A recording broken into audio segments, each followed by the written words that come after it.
everyone, and welcome back. It's been a couple of months since I podcasted, and I just wanted to show off a few kind of finished projects.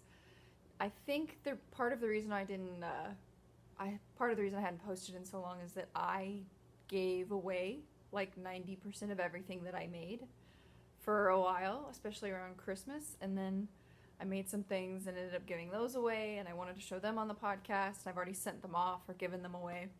Life has just been crazy. We've been busy. We've been kind of trying to do a bunch of things, trying to clean up a bunch, trying to get stuff done all before kind of the summertime. And then, of course, the summertime is already hit and it's 1,000,000,000 degrees, but that's just because we live in Texas. It is 90. I'm going to look it up right now. It's too hot. That's what it is. Oh, it's 82 today with a high of 93. Let's see. So I don't know what that is in Celsius. Probably hot because it's hot. So yeah, it's already too hot for all of my knitwear. Not too hot for my awesome Hawaiian shirt though. Oh, I also cut all my hair off since the last time you saw me. It was like down my back and now it's at my shoulders-ish. So it's all gone. I'm loving it. It's lighter. I told her I don't care how much you take off. As long as I can still put my hair in a ponytail so I can work out, I'll be fine. But yeah, I'm not that interesting actually.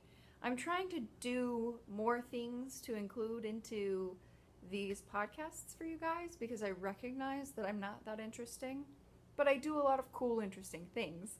So I'll probably do a video of me going out and knitting or something. I'm actually going to the Sit and Stitch, assuming this ever goes out.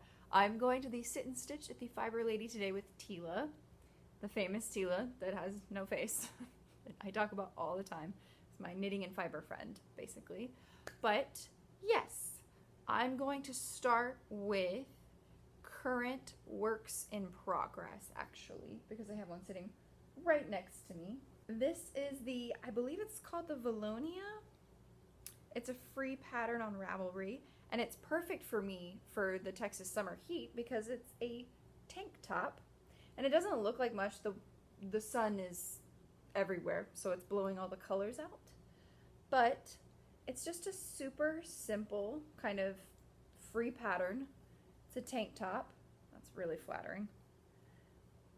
But I'm using size 5 Chow Goose, and then I'm using Serrato cotton yarn. I really enjoy this cotton yarn. I'm actually using it on another project that's right over there, and a different color. It's from Japan, and I actually bought this ages ago, and it sat in a bin, and then I never used it because I was hoarding it like a crazy person, and because for some reason, even though I know that the yardage for this is like 200 grams and like 800 something yards because it's ridiculous, I was still terrified that I was going to run out if I did anything with it. And I'm like over like halfway done with this and I haven't made a dent in it. So I don't know why my brain was like, this is not enough. You'll never get it again. Because I can order more from Japan. And it got here extremely quickly. But it's super light. My one complaint is that cotton is just so different, and I don't knit with cotton a lot. Not usually. I've crocheted a lot with cotton, but that's not the same. It doesn't run over your hands in the same way, and so I've gotten really spoiled knitting with things that have kind of natural oils to them. And so cotton can be very drying for your hands, and as someone who doesn't wear or own a lot of lotion, I have to like take breaks. So I can't just sit and knit no matter how easy the stitch is and no matter how like simple the pattern. I still have to stop every now and then and just like let my hands rest and kind of naturalize, like equalize back to a state of like natural oil because they dry out on cotton for me. It's actually not even as bad. So the Serrato isn't quite as bad, I think, because it's a little bit thicker. However, the other fully cotton project that I'm working on right now is a test knit for Born and Raised Knitting. This is how I live. This is like the Born and Raised Maya, Magical Girl Maya is the born and raised test knit show. That's 90% of the knitting that I do. But yeah, the Serrato is 100% recycled virgin yarn, recycled virgin cotton. They're an amazing company and I really enjoy them. I follow them on Instagram. They're always out to, like, they're doing a lot of little things to make the world a better place. And they're a company I very much believe in and will order from them again if I ever, because I've ordered like 12 of these cones of colors and I don't know if I'll ever run out of yarn. And then I'm also knitting, this is called the Lauren tank, and I'll just show you where I'm at now because I'm doing some back shaping on it. And I'm using the, is that not beautiful? Look at how cute that is. Look at it. But the blue kind of turquoisey, greeny color right here, it looks a little bit different on the camera, obviously, because that's always how it goes, is also Serrato, and it's very thick compared to the kind of orangey color. And the orange color is this one. It's Yoth, Yarn on the House. It's called Best Friend, 550 yards, 75-25 cotton wool blend. That's interesting. I would not have guessed that. It might be a kind of unwashed type of wool because it's very rough. But yeah, this one is actually, despite having wool in it, so I'm sure it's probably an non-superwash wool. That's the word. Thank you. A non-superwash wool. It's much rougher on my hands than the Serrato is, probably because it's also quite much thinner. The Serrato is a little bit, like a little tiny bit thicker, so much so that actually I'm kind of worried about it. And there being a massive difference between the two. It's not too different, but you can kind of see that the Serrato, the stitches just look a bit fuller. And so you see these bobbles on the bottom? These bobbles are supposed to go all the way up. But let's talk about the color of this right here. And when I did bobbles, I brought them all the way up the way the pattern calls for. There's a little section where you make a little like triangle of them right here. And it looked like nipples. And I did not think that was flattering. It did not look good. And now that's me. That's entirely me and my color choice. But it literally looks like skin tags in this, like, skin tag nipple tumors. It was very ugly, in my opinion. So I just ripped back and decimated them. They look cute on top of the, like, green color because they're contrasting. On this color, I just look naked and like, I don't know, a mutant nipple lady. I was not about it. So I nixed them from the body of the top, said no nipples for you guys, and then I just carried about in kind of a stockinette stitch, which might kind of detract from the cuteness of it, but I would rather have flat than nipples. Nothing against nipples, obviously. I have nothing against nipples. I just don't want them all over me, personally. I also, so this is the coolest part of this. Obviously, there are big floats here at the bottom. So I tried a new technique. I'm so proud of my floats. I tried a new technique that you can see right, oh, good job, Maya, right here, called the ladder back jacquard technique, where you, I can't even describe it. I'll have to send y'all the video I found, but you basically have your two yarns and you pull your main yarn in front and then you purl or you knit into the stitch below with your contrast yarn, and then you basically wrap it with your main yarn. So all down the back you have this like ladder. You have this ladder of stitches that are carrying your floats, and they give a little more elasticity than just catching your floats would, and you don't see it on the front because you're not, you know, It's not like being caught between your stitches, it's behind your stitches. Ow, it's the craziest thing. I'm so glad I found it. I do a lot of color work, and carrying floats is the most annoying part for me, personally. It's the part I'm the least confident in. But yeah, I have no puckering because of it, and it's so much nicer. It still needs to be washed because cotton is a beating, but it still needs to be washed. But look at those floats, y'all. Look at them. You can see the pattern. Oh, I'm the coolest. But I cannot recommend it enough. The ladder back jacquard technique. And if you're doing like Fair Isle where you have so many stitches and your colors change so frequently that it doesn't really matter, then maybe this isn't for you. But if you do stranded, like proper stranded long float color work, I would highly recommend it. It is the absolute best. I just can't get enough of it. And then I recently discovered the bakerybears. They are the absolute cutest. They remind me so much of me and my husband. Except I don't know which one of us is which. I don't know if I am Dan or Kay. Oh, no. And so, my little sister is, I won't say obsessed with Harry Potter, but it's pretty high up there. She loves Harry Potter. They go to Harry Potter World in Florida like once a year, maybe, sometimes twice a year. She would go for every vacation if she could get away with it. Like, if it was not crazy expensive and a billion miles away, she would probably go all the time. If they lived in Florida, she would be broke.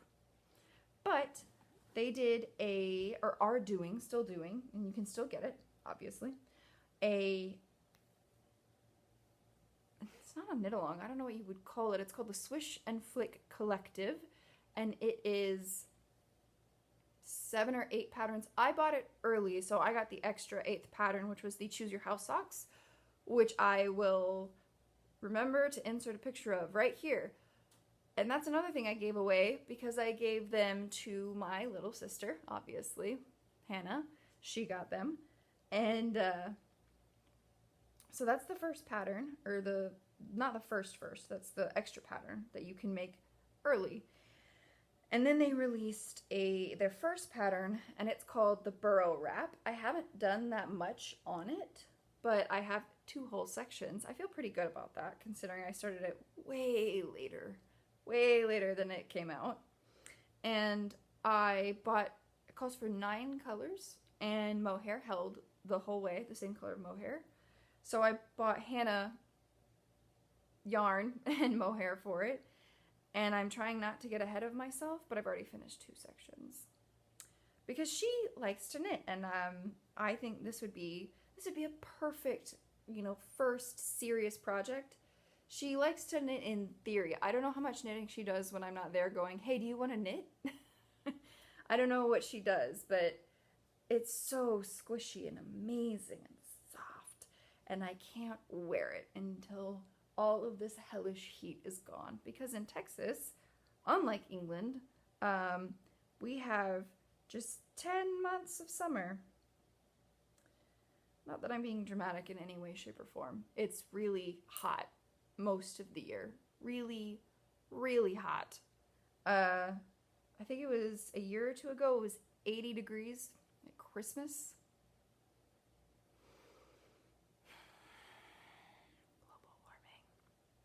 But yes, the Burrow Wrap is fingering weight yarn held double with mohair, and you're just knitting garter stitch until you kind of get to the connecting sections between the 2 colors, and then you do this little like eyelet pattern, and you do a little I-cord edge, which I love. I think that's brilliant.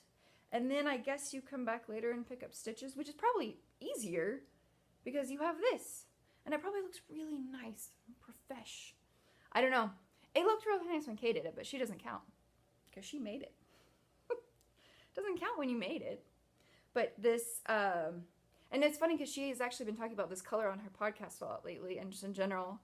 This first color is called Hippo for Valentine's Day. I know these words. By Lolo Did It.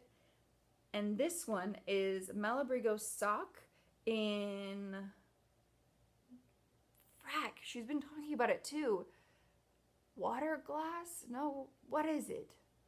Green water? Something like that? I also use this in my 3-color cashmere cowl. And it is so beautiful. It's that perfect Sailor Jupiter green. It looks sagey with the light and on the like screen, but it's a little more jade, I would say. Just picking the differences between colors, obviously, like a, you know, silly, crazy person. And then I'm holding everything together with this Kid Silk Drops Unicolor in the color number 9. I think this is supposed to be like a gray pearl or something like that. And on its own, it actually looks a little purpley, but next to everything, it's coming out really light and gray. And I've picked just a bunch of, I won't say a bunch of half-used scraps, but I have picked a bunch of colors that probably started out as other projects. Nothing is fresh. They all come from other projects. And I picked a bunch of things that I might not have ever gotten to, honestly, because it's just enough to not be good for a full project. So they've been sitting and sitting and sitting, and so I thought, hey, I'll use those for this project, and that way I can use up all of these like 50 plus-ish gram balls of yarn that I have that I wasn't going to do anything with because I don't like making too many scrappy things. I like it when I have a much smaller amount of yarn and it can be a much smaller repeat. I'm not going to make something out of 50 gram whatevers. Sorry, I'm drinking coffee. Oh, yes. So, I'm very excited by everything in the world right now.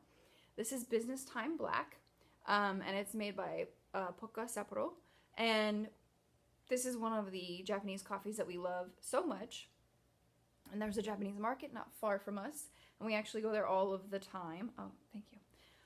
We go there all of the time, and we stock up on coffees, and also, we are going back to Japan later this year. I don't know if I've mentioned that, but I'm very excited. I am very, very excited. I've been brushing up on my Japanese. I've gotten much further in my Japanese lessons than I originally did. I'm still very good with the alphabet. I can still read it, and if somebody really, really needed me to, I could probably write it. They wouldn't likely be able to read anything I'd written, but I could write it. And the kanji is hard, but it makes me feel better because I have friends who are from Japan and they tell me they can't read some of the kanji. So I was like, oh, well, okay then.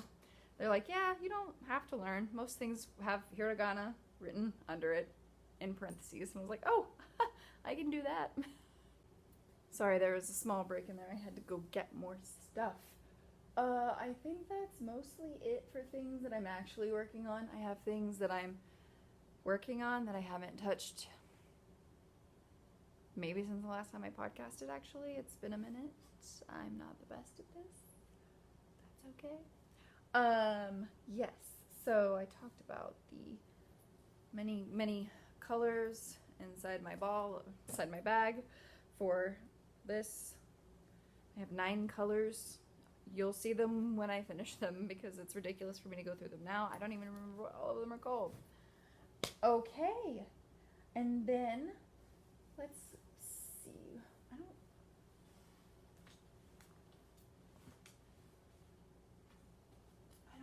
I'm not really working on this. Hold on. But this is supposed to be the Spellman sweater by Dragon Horde Knits. Or Dragon Horde Yarn Designs. But I really love this bag, which I'm sure I've probably already talked about. I'll try to remember to post information about it because I can never remember the actual name of the designer. It's on Etsy. It was a steal for the quality of the bag. It's so heavy and nice. It's made out of waxed canvas.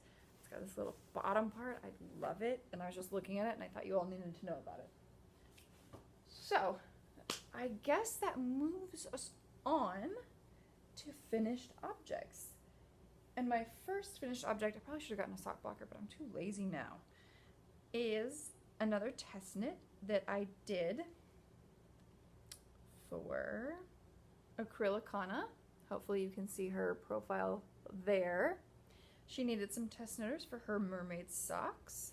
She actually has already posted one of my pictures from my Instagram, but I thought I would show you guys what they came out looking like. Oh my god, they look horrible in this light. I'm so sorry. These are so cute. Comparatively, you really can't see how vibrant the pink is or how vibrant the body of this is. So this is the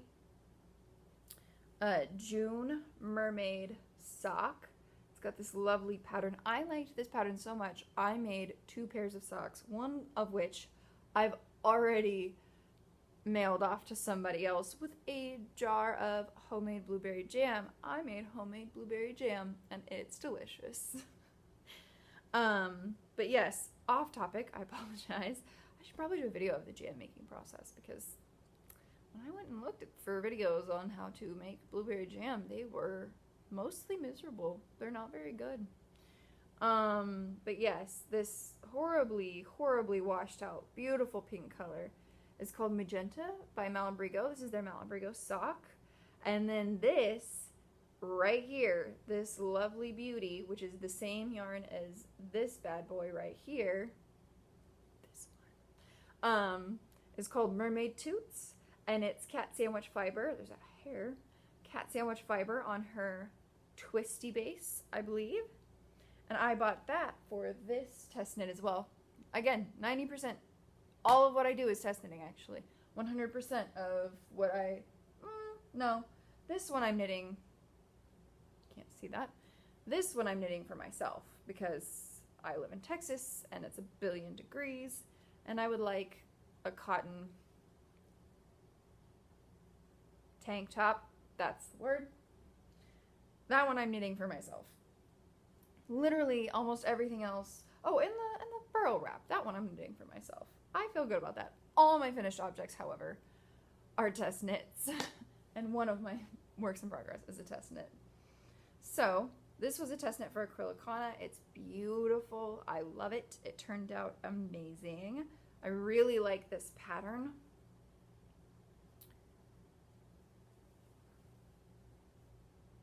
But I highly recommend it when it comes out, which I don't actually know. She sent out a bunch of like updates, and then she never sent like a Ravelry page for us to link to, so the test net might be over, and I just don't know. I'll reach out to her and ask, just to be safe. I want to make sure I get my socks in there, and then we'll go from left to right, from your left to right. This, Born and Raised tends to name her designs after whatever the name of the yarn dyer is, I believe. And so this is the MJ crop, named for NJ of Cat Sandwich Fibers. And I sent her an email and was like, just pick me 2 colors and then I'll buy them. And this is what she sent me. And you can kind of see the pattern with there's 2 little circles there. But you can kind of see the pattern, but it wasn't very high contrast. And I actually have, it's super cute I posted it to my Instagram. I actually have some yarn in mind to make another one in a slightly higher contrast, but I love it. I think it turned out beautiful. And it's a crop top, and something I really love about Rachel, who is the designer behind Born and Raised Knits, is that she hates sleeves as much as I do. I hate sleeves. She's also from Texas, so she understands the struggle of 10 months of summer and how you can't wear cute knitted things. And then the thing you really can't see behind me at all is the Amy's Disco top. Man, all my colors are washed out. That's so sad. Oh, and then this, sorry, back to this color. So this is also Mermaid Toots down here. And then this really beautiful, like gray purple color was a kind of one-off, one-of-a-kind. I think she calls them willy-nillys, which I think is really cute. And then this is totally washed out on the screen. It's really not showing up very well at all. Let me see if I can. Yeah, it's really washed out. It's so cute in person. This is why I try to use my camera more often, but it's not charged and I don't feel like dealing with it. But it's super cute, and the sleeves are supposed to be longer. But in the true Maya fashion, Maya messed up the sleeves. Actually, my arms are just really wide and like big, so comparatively to the rest of my body, my arms are just unusually large. So I made the like full sleeve, because the sleeve is supposed to go down to like here. I made it, but whatever it attached in the back, the way that it attached, made it flip up, and I literally looked like I was about to take flight. So I ripped it out, and I made it much shorter. And then to detract from the fact that I had obviously messed up the sleeves and made them not as cute, I bound off with an I-cord bind off in Hula Hoop by Hedgehog Fibers, which is super cute and vibrant. I actually think it adds a really great splash to this top, because this is pineapple yarn in Anchors Up, I believe. Anchors Up, Anchors Ahoy, Anchor something with anchors. But it's super cute. I bought it because I thought it was very Sailor Jupiter.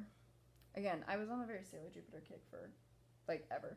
Everything is so vibrant, you can't even tell on this stupid iPad. I'm sorry. And then for my last finished object that I can think of, I'm sure I have more and just haven't thought about it. This is also a test knit for Dragon Horde Yarns. And this is actually, I'm showing you the back. This is actually going live very soon. This is her Moondrip Swoncho, and it's huge. Can you tell how big it is? It's huge, but it's so beautiful. I love it. And it is a Swoncho, obviously, so it's like a sweater, but without any, whoa. It's like a sweater, but it goes sort of out instead of like conforming in any way. So it's sort of tenty, which it's the right length to not be gross on me, because my body type is wavy hands and I do this. So it's extremely flattering for all body types, in my opinion, because it comes in right at like the bust area. It like hangs at the bust. Let me just point to my boobs. It just like comes into the bust and then it goes out. So instead of just starting from like here and being a tent and making me look, you know, I don't know, like a villain from one of those children's horror books, it just sort of comes in at the bosom where these moons are, and then it goes out from there. And there's actually a real like lovely drop. There's also this cool like ribbing on the side, or not ribbing, that's not the word I'm looking for. There's this really cool like braiding on the side that you add. Words, I know them. But so for this, there's like a little bit extra in the arms, so it's very forgiving, and you can actually hack the pattern to make it more extra, which obviously if I have big arms, I need the extra room in the arms. So I actually just went to pattern and it fit perfectly for me.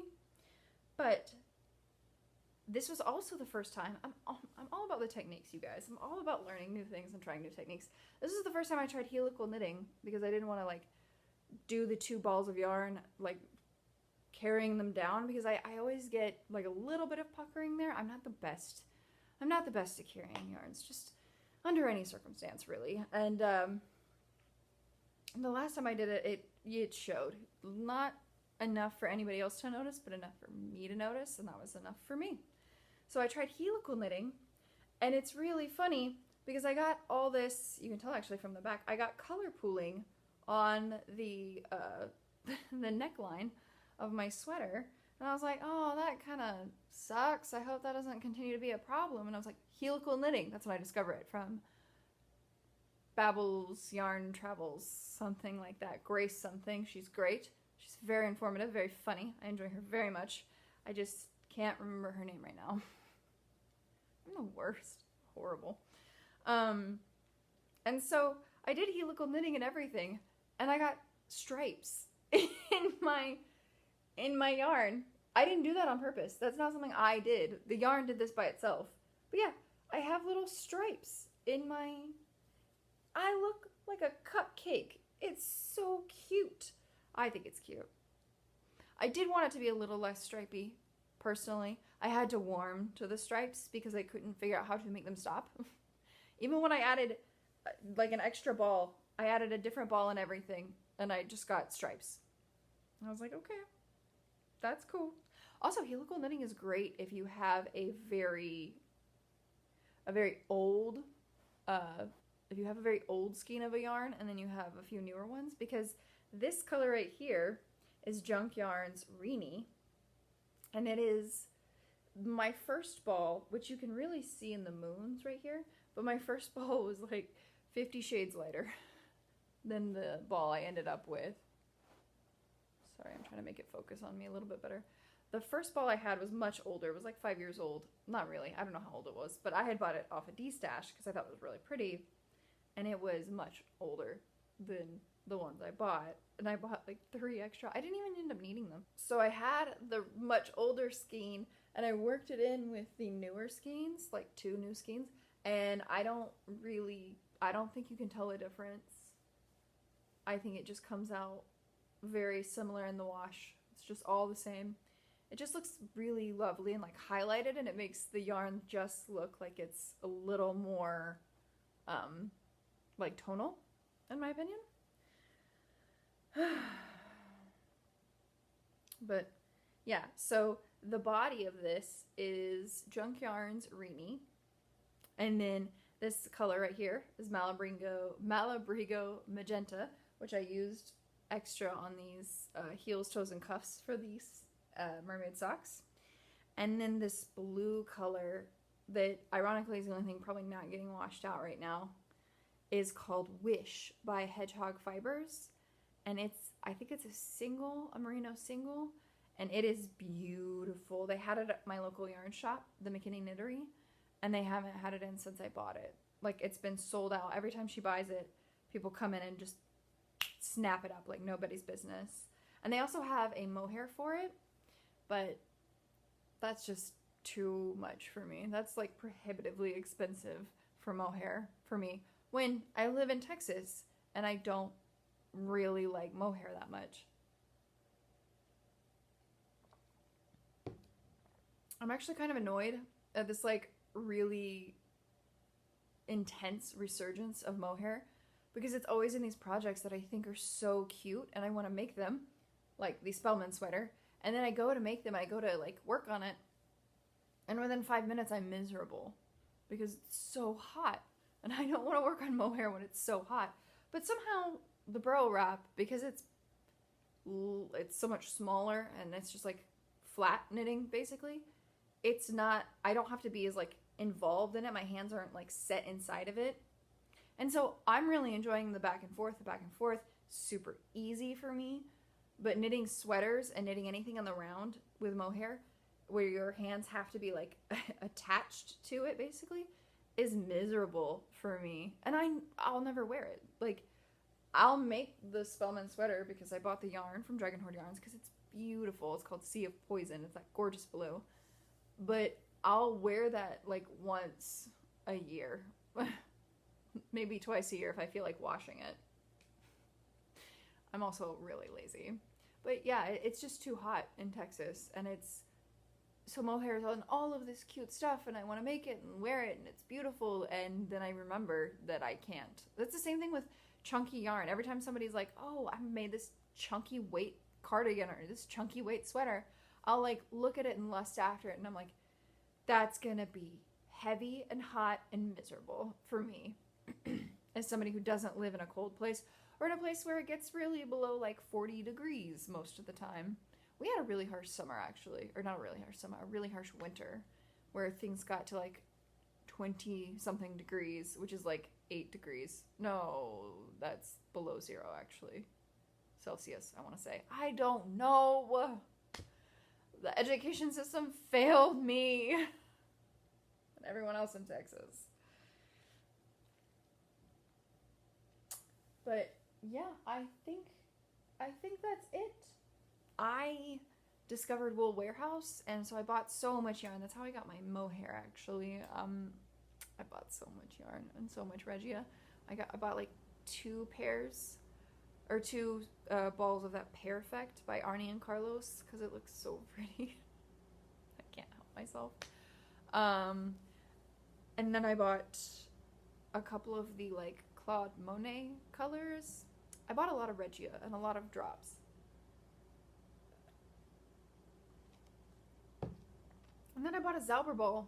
I think they were on sale. It was like $8. It was so pretty. And then I took it out of the box or the bag or whatever. And I was like, oh, that's really nice. And my husband looks over and he goes, I like that. What are you going to make with it? And I said, I could make socks for you with it. And he goes, yeah, okay. Man logic.